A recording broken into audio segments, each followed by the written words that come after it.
Të shtunën e 26 prillit, besimtarët katolik kremtojnë festën e Zojës së Këshillit të Mirë, të njohur edhe si Zoja e Shkodrës, pajtoria e Shqipërisë.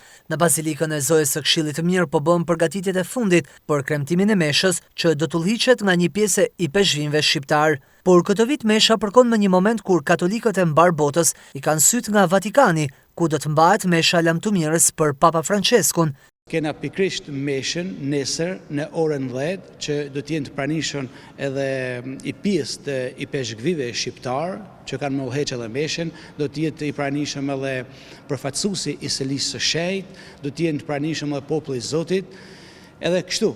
Zbashkut me kishën Mare Universale, zbashkut me meshën që do kremtohet njëjtën orar në Rom, në sheshin e Shën Pjetrit, do jemi duke kremtu edhe ne këtu në Shkodër, pikrisht për të lutë për Papa Franceskun.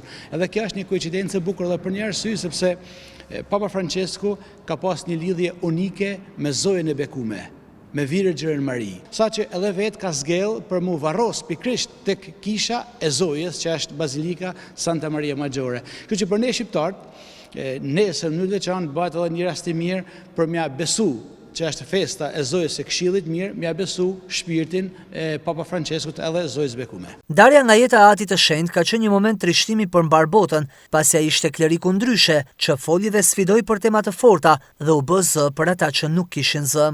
Ka denoncuar të keqen, edhe ashtë kanë përkrahje gjithmonë të shtresave në nevojë. Ishte papa që ashtë kanë në krah të emigrantave, emigrantat që e dim se çfarë situatash kalojnë, sidomos pjesa e linjës së mesme që udhtonin për marrë në Evropë, edhe shumë herë kanë rap prej e mytjeve, anijeve në përdet. Kështu që gjithmonë ka qenë zanin kundra këtyne po thojmë shtresave për me kanë përkrahje dhe mbrojtje në mënyrë që vërtet të vlerësohet dinjiteti edhe roli i njeriut. Për mes më harru këtë mrapa aspektin e luftës, për shembull ishte një zan i fuqishëm i cili ishte kundra luftës. E jo vetëm luftës, por luftës në Rusi, luftës për shembull, imagjinoni vetëm në Gaza, sa herë ka qenë zanin Papa Francesku të thonë që sepse po bani krime kundra njerëzimit. Do thosha që në këtë aspekt i mungon edhe kishës, por i mungon edhe botës ky zoj fuqishëm. Besoj që jo vetëm në Shkodër, por edhe Shqipnia ka humbur një mik të madh. Një njeri që e ka pas fort për zemër vendin tonë, ka pas fort për zemër Shqipninë. Ky na ka shëjtnu në Anterezën.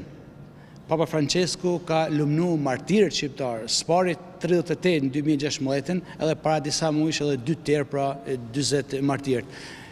Papa Francesku ka ngrit në rangun e kardinalit Ernest Simonin.